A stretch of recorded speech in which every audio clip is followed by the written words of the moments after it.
Dear viewers, welcome to my channel Literary Intuition. Today's topic is Anthem for Doomed Youth. It is a war poetry written by Wilfred Owen. The full name of the poet is Wilfred Edward Salter Owen. He was born in 1893 and he died in 1918 in the battlefield of World War I.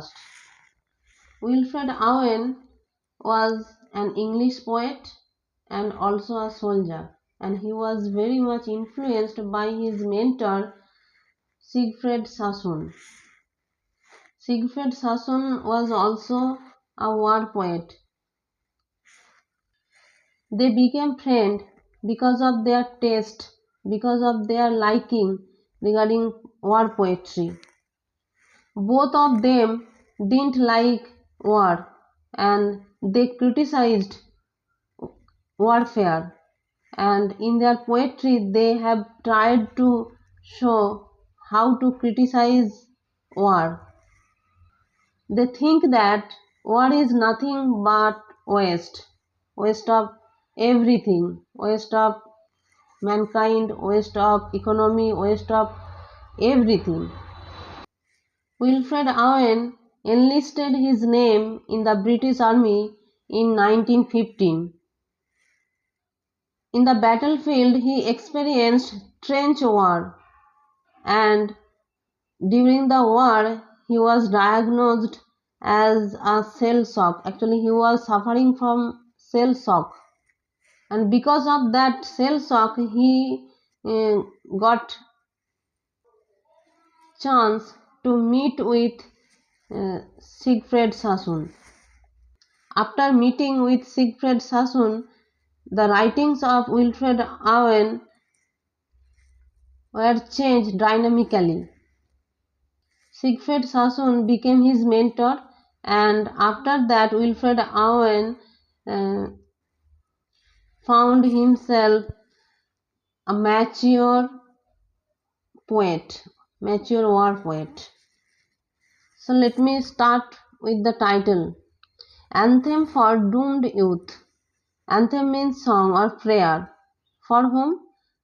This particular anthem is meant for doomed youth. Doomed means punished. Youth means young men who were actually dead, who died in the battlefield. After their death, some prayers or some rituals were performed so that they could easily achieve heaven. Initially, a reader can think that this title is very glorifying matter, but this is not true conception, because this title is written ironically. Anthem for Doomed Youth. Doomed means punished. Poet thinks that the young people were forced to fight in the World War I. So they were forced to do that. That means their death is not a glorifying matter, rather they were punished. Their death is just like a punishment for them, because they lost their youth, they lost everything, they lost their manhood. They didn't get any chance to reach manhood. They died in youth. So poet criticized warfare because it snatched. Here criticized the warfare process or warfare practice because it snatched many young people or young men. So the title is ironically chosen. This poetry was written in 1917 and published in 1920 posthumously. Now let me explain the first line. What passing bells for these who die as cattle. Passing bells means prayer.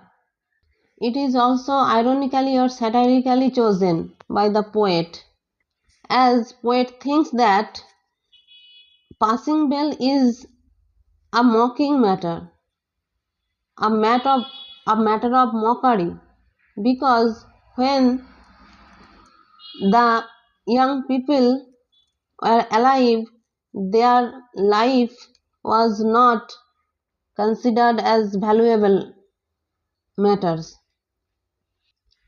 They were not considered as humans. They were just used as war tools for fighting in the World War.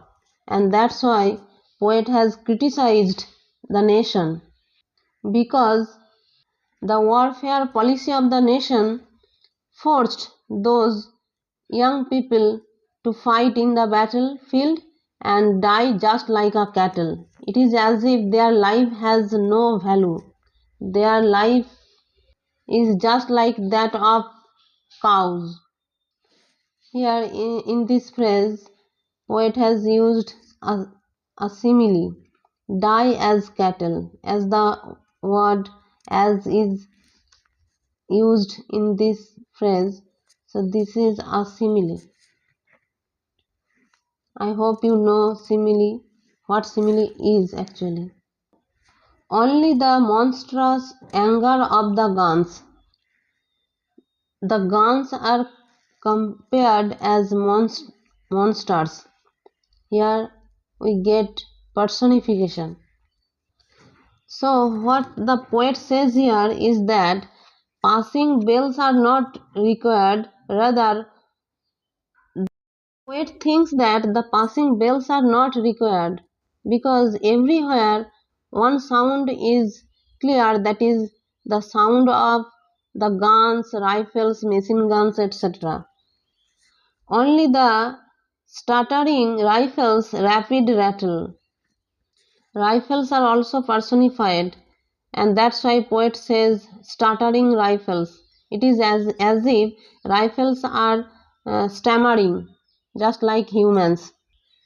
Rattle means irritable sound. That means the rifles are making irritable sound because of their speed. Rapid means speedy. Can patter out their hasty auditions. Audition means prayers. The prayers which are performed for the death of the doomed youth or dead soldiers.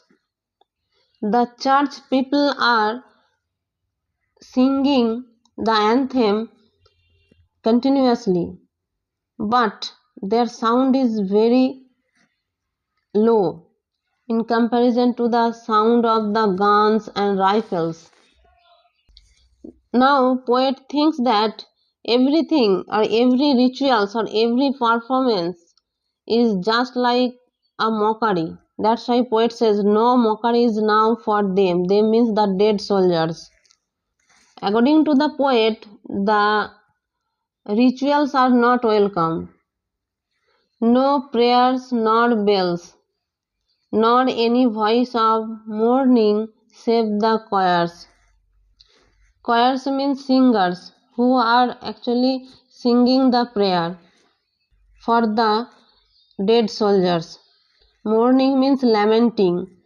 The singers are lamenting for the dead soldiers. Poet thinks that their lamentation is futile, because their lamentation can't bring back the life of the dead soldiers.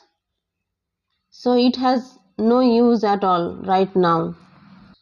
The shrill, demented choirs of wailing cells and bugles calling for them from sad shires. Once again, poet has used personification in these two lines. In this line, wailing cells. Wailing means lamenting. Poet thinks that the cells are lamenting, the cells of the cartouche are lamenting, and they are lamenting just like singers of the church people.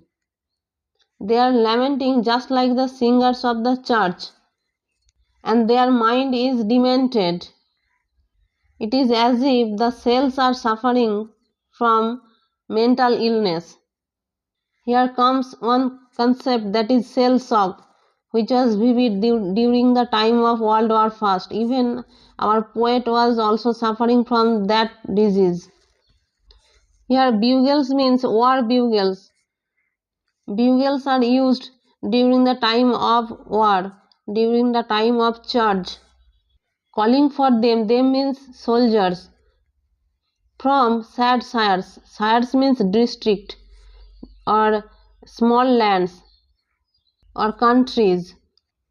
Here poet has used once again personification. Shires are just like human beings, and they are sad because of their dear ones who will be called for warfare, and that's why they are sad, because maybe they think that their dear ones will not come again from the warfare. They will be dead in future, and that's why they are sad. So in the first in the first stanza, we have seen that poet has a tone of mockery. He has satirically presented the first stanza, and where poet has juxtaposes two themes. First one is peace, and the second one is war.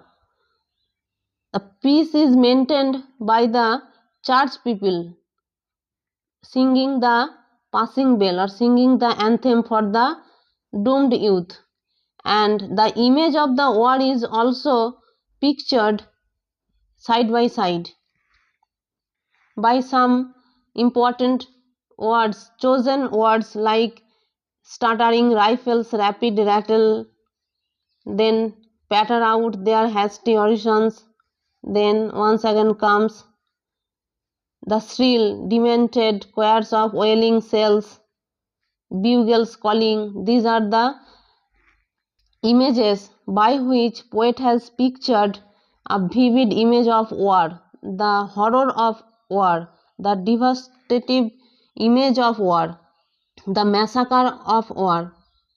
So, after reading the first stanza, we have seen that poet thinks that the passing bells are not required, the rituals are not required, the anthems are not required, because the soldiers have lost their life, they have lost their youth, as the nation policy snatched their life, everything from their life.